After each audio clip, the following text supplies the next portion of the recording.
பொங்கல் விடுமுறை முடிந்து சென்னை திரும்புவதற்காக கோவையிலிருந்து பேருந்து நிலையங்களில் மக்கள் குவிந்திருக்கிறார்கள். இது தொடர்பான தகவல்களை செய்தியாளர் சுதீஷிடம் கேட்டு பெறலாம். வணக்கம் சுதீஷ், கோவையில என்னென்ன மாதிரியான போக்குவரத்து ஏற்பாடுகள் எல்லாம் செய்யப்பட்டிருக்கு? தனியார் பேருந்துகளோட கட்டண விவரங்கள்லாம் எப்படி இருக்கு? அங்க இருக்கக்கூடிய நிலவரம் என்ன?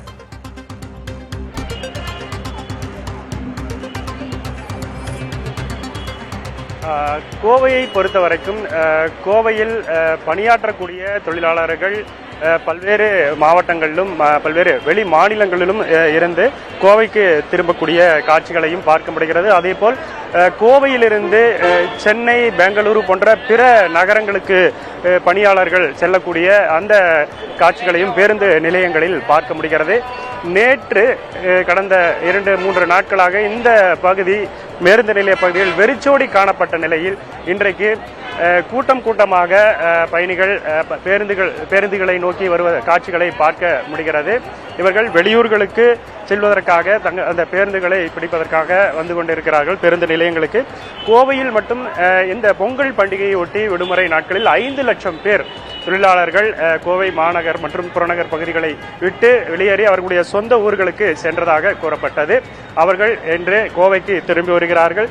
தொழில் நகரமான கோவையில் பல்வேறு துறைகளில் வெளி மாவட்டங்களைச் சேர்ந்தவர்கள், வெளி மாநிலங்களைச் சேர்ந்தவர்கள் பணியாற்றி வருகிறார்கள்.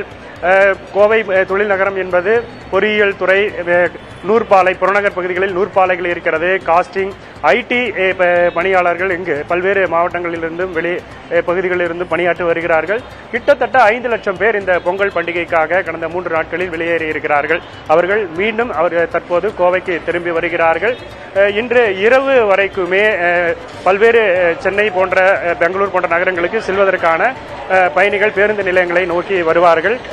இதற்காக 500 பேருந்துகள் கோவையிலிருந்து மக்கள் கோவைக்கு திரும்பி வருவதற்காக பல்வேறு மாவட்டங்களிலிருந்தும் பல்வேறு நகரங்களிலிருந்தும் கோவைக்கு திரும்பி வரக்கூடிய பயணிகளுக்காக 500 சிறப்பு பேருந்துகள் 3 நாட்களுக்கு, நாளை 19ஆம் தேதி வரை 3 நாட்களுக்கு அந்த சிறப்பு பேருந்துகள் கோவைக்காக இயக்கப்பட்டிருக்கிறது. கோவையிலிருந்து கூடுதல் விவரங்களை வழங்கியமைக்காக நன்றி சுதீஷ்.